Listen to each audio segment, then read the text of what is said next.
Merci, cher collègue. La parole est à notre collègue Alioune Gueye. Awa Diagne se prépare.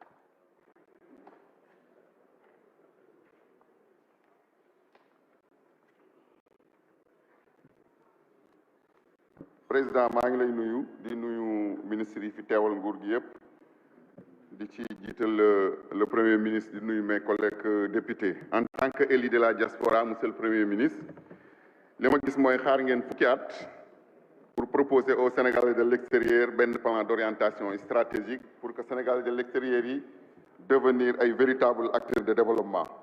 loolu nag mooy civitu logique ou vision wu Macky Sall pour la gestion le président Macky Sall. Quant à la session des Sénégalais de l'extérieur, vous êtes arrivé au pouvoir en 2000, ngeen supprimer le ministère des Sénégalais de l'extérieur, supprimer la direction de l'habitat des Sénégalais de l'extérieur, supprimer le Conseil supérieur des Sénégalais de l'extérieur. Donc seen gis-gis pour Sénégalais de l'extérieur mooy ñëw ba am fukki at di leen door a proposer benn plan boo xam ne nii day tax ñu nekk ay véritables acteurs de développement. ngeen ñëw ci gouvernement bi proposé ñu un ministre auprès du ministre boo xam ne ni cabinet am matul 450 millions au moment où consulat yi nekk ci adduna bi yépp am na ci consulat yoo xam ne nii seen budget ëpp na 1 milliard am ci ñoo xam ne nii seen budget ëpp na jege na 1 milliard parce que li ko waral mooy seen militants yi moom ngeen fa dugal amaluñu benn njariñ askan wi mbumbaay rek moom moo fa am.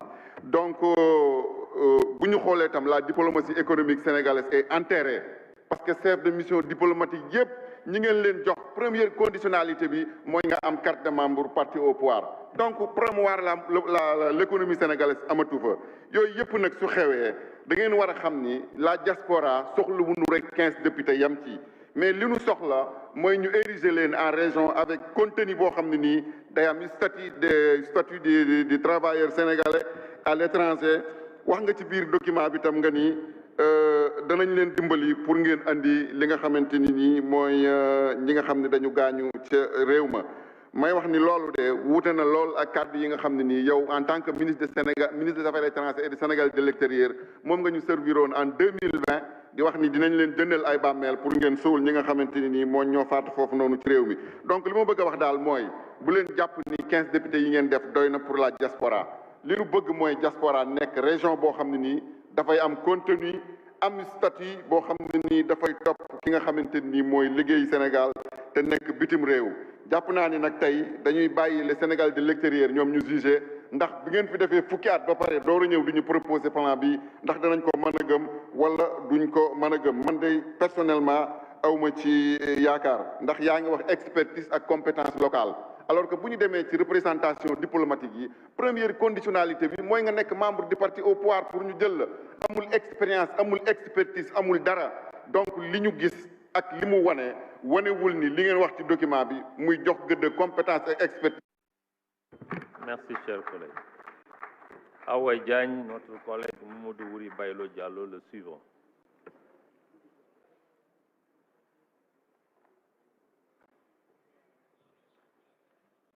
Merci beaucoup, Monsieur le Président des 165 députés de l'Assemblée nationale. Monsieur le Premier ministre, Mesdames, Messieurs les membres du gouvernement, maa ngi leen di nuyu honorable député yi di nuyu représentant organe de presse ak public bi nekk fii tey.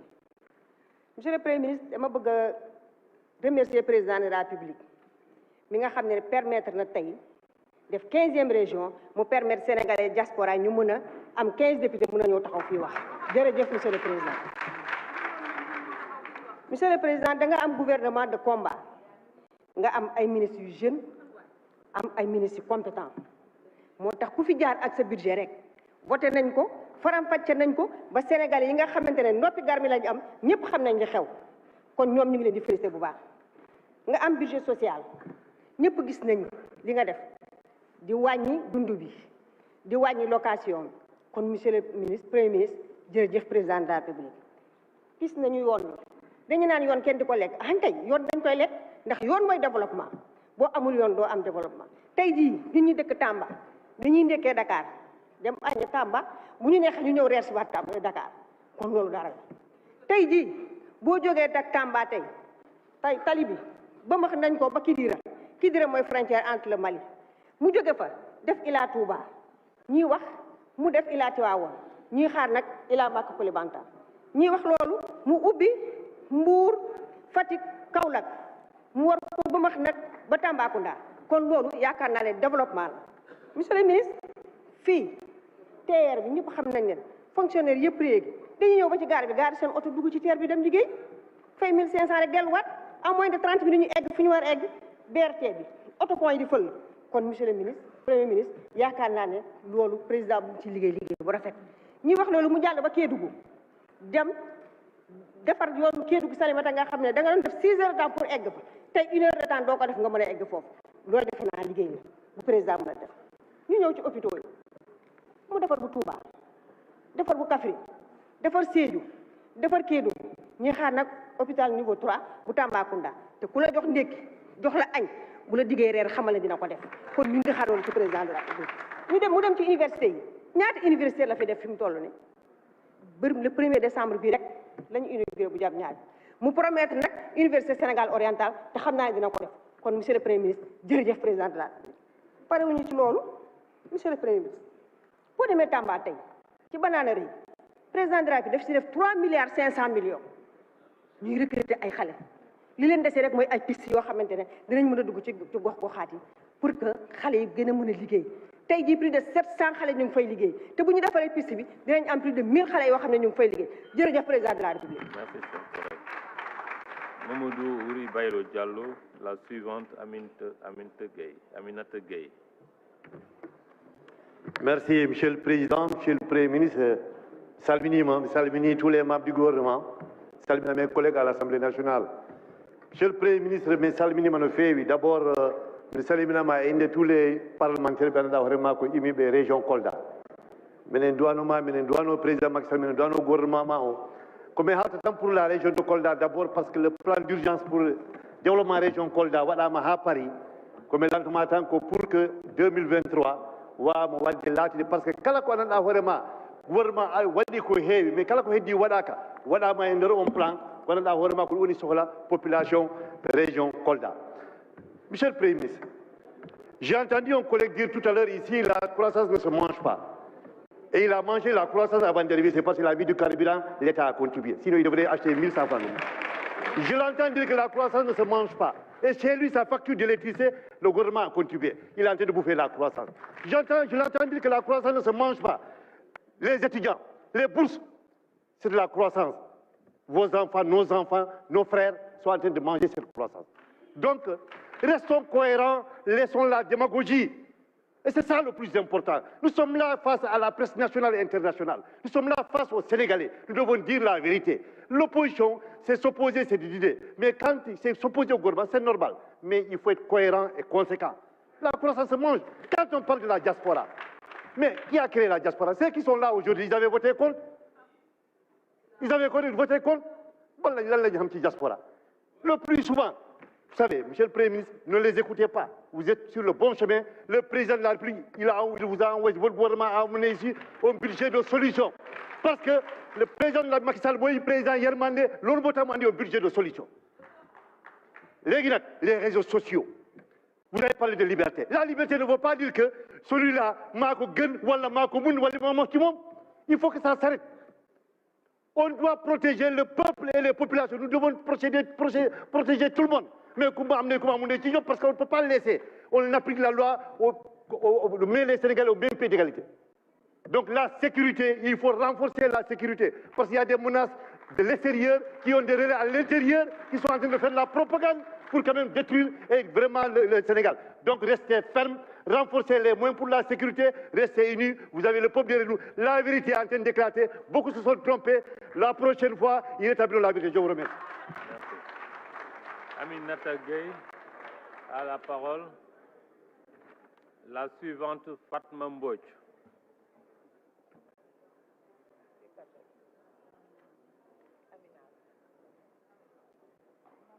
Merci beaucoup, Monsieur le Président. Monsieur le Premier ministre, Mesdames et Messieurs les ministres, honorables députés, je vous salue. Monsieur le ministre, aujourd'hui, la République du Sénégal fera encore face à l'histoire et vous venez de perpétuer une tradition républicaine, mais bien démocratique et sénégalaise. Monsieur le Premier ministre, votre discours est un discours de combattant. un discours d'un gouvernement à pied de guerre pour prendre en charge les préoccupations des Sénégalais, sur le plan social, sur le plan économique et sur le plan environnemental. Monsieur le Premier ministre, je retiens de votre discours deux concepts, combat et solution, c'est-à-dire un gouvernement de combat et un budget de solution qui traduit parfaitement la vision du chef de l'État dans le PSE. Je retiens de votre discours un discours rassurant, un discours qui consolide et réconforte les programmes et perspectives de la loi de finances de 2023. Bref, un discours d'espoir pour les femmes, les jeunes socles de notre société. Monsieur le Premier ministre, de Dakar à Kidira, de Fouta à Marsassoum, les réalisations du président de la République sont concrètes, sont visibles. Monsieur le Premier ministre, ñuy wax ne tey monde bi dafa faire face à trois défis majeurs moo xam environnement la moo xam social la moo xam économie moo bëgg a wax nag ci question environnementale à Saint-Louis li fa président de la République def ñu koy remercier bu baax a baax parce que président de la République dafa fekk Saint-Louis nekk ci coono inondation yoo xamante ni guddeeg bëccëg ñu génn population yi di leen yóbbu ci école yi di leen yóbbu ci lycée yi président de la République ñëw construire ñu li nga xamante ni mooy mur de protection dans la langue de Barbarie te ku nekk xam Gendar géej gi nu mu ko nangoo avec l'érosion côtière président de la République fexe ba nga xamante ne avec l'AFD construire ñu benn mur brèche bi nga xamante ne dafa rey plus de 200 personnes à Saint-Louis tey jii ñu nekk ci première phase d'endiguement. Monsieur le Premier ministre ñuy wax ne la seconde phase dañoo bëgg ñu entamer ko parce que budget bi am nañ ci espoir am nañ ci yaakaar te population bi yaakaar nañ la ci bu baax a baax. Monsieur le Premier ministre Saint-Louis dafa bokk ci programme mu 10 villes de l'assainissement loolu nag dañoo bëgg travaux yi ñu commencé ko bu baax a baax ndax ku xam Ndar xam ni dëkku ndox la may wax ne son excellence le président Macky Sall jaaraama parce que ku mel ni moom gisaguñ ko ci réew mi te lii mu proposé fii ak 100 ans dootuñu gis ku ko fi proposé kon merci beaucoup monsieur le Premier ministre mais gàcce ngalaama son excellence le président Macky Sall.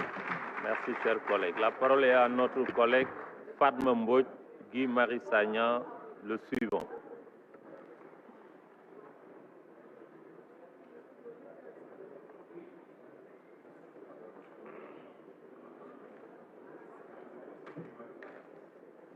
Merci président. Salam alaikum. Monsieur le Premier ministre maa ngi lay nuyu di nuyu membre gouvernement bi yëpp di nuyu sama collègue yi ak presse bi yëpp. Monsieur le Premier ministre déglu nan la nga def sa déclaration de politique générale ba noppi xam naa nag jox nga ñu ay chiffres bu baax ba suñu bopp yi fees na suñu bët yi it fees na mais sachez monsieur le Premier ministre qu'il y a toujours un signe de moins à côté d'un signe de plus te bu ñu la déggee ci ce jeu de chiffres yi dina tax man ma laaj la monsieur le Premier ministre. tey ñaata ménage ci Sénégal ñaata njaboot fii ci réew mi ñi ko jiite di borom kër ya ay retraité lañu gérer kër ga di joxe dépense li tax ma koy laaj nag mooy borom kër boo fi gis ma ngi ñaan yàlla doom aw ko bala moo retraité ndax ku ci retraité yàlla nattu la amoo doom bu laaw di nga am ay jafe-jafe ak pension retraite yi ak dëkk bi nii vie bi chéré foog naa ne retraité bu ci yor kër musiba wala toroxte ñeel na la. monsieur le Premier ministre ñaata jigéen depuis 2012 ñàkk nañu seen bakkan bi ni mucc. waaye ma di la laaj monsieur le Premier ministre ba tey ñaata ménage tey jii ñoo am jafe-jafe wër boolu añ kenn du ci manqué lekk ba macaat ba naan ataaya ndax defe naa jafe-jafe yi ci dëkk bi tax na kenn ku ci nekk yaa ngi dem bopp sa bopp ndékki añ ak reer jafe ñu baree bari bu guddi jotee kenn ku ne boo mee sa mburoog ndambe mbaa nga am sa laax nga dem reere ji ko tollu lépp ay jafe-jafe la xale yi amatuñ njogonal boolu dafa amatul loolu yëpp di jafe-jafe ci lekk yi nga xam ne lépp a cher ci diw ak ceeb kon loolu dinaa la ko laaj monsieur le Premier ministre waaye ma lay laaj depuis 2012 ba léegi ñaata homme politique ñoo ngi ci kaso yi ndaxam danoo wute gisin ak yéen wute gisin ak la politique du président Macky Sall tax ñii police jàpp na leen dugal ci biir ñii gendarmerie moo leen dugal ci biir détention provisoire yoo xam ne xale yi ñu ngi ci biir ñuy jàpp waxuñu ci ñoom dara boobu ba léegi ci seen cas mënoon naa continuer di poser ay questions ci jafe-jafe yi ak manquement yi nga xam ne ñu ngi ci dëkk bi ci lu doxul su ma demee ci éducation abri provisoire yi nga xamante ne boobu ba léegi mi ngi lëbbe te bu ñu nee provisoire mooy loo xam ne temps bu gàtt la war a doon boole ci surpeuplement bi boo demee ci ay collège wala ay lycée yoo xam ne ma nga fees dell waaye du ma wax te bàyyi du ma fàtte Touba gi ma jóge université Cheikhoul Khadim bi nga xam ne Cheikh Mouhamadou Mountakha dem na ci plus de 37 milliards yéen la waroon bien évidemment kon bu leen jàppalee ci xam dayoo jàngale ba tax mu def ko defe naa war ngeen ko jàppale bu baax a baax ci loolu te xam ne ña fay jàngee doomu réew mi lañ. Monsieur le Premier ministre man gëmuma chiffres yi vraiment chiffres yi ma jox gëmuma ko daanaka damay jàpp ne je suis en face d'un magicien de chiffres donc chiffres yi ma gëm mooy chiffres yi ma am ndax jàpp naa ça relève de la réalité muy yi ma gëm je vous remercie. Merci. Guy Marius Sagna, Cheikh Aliou Bey, le suivant.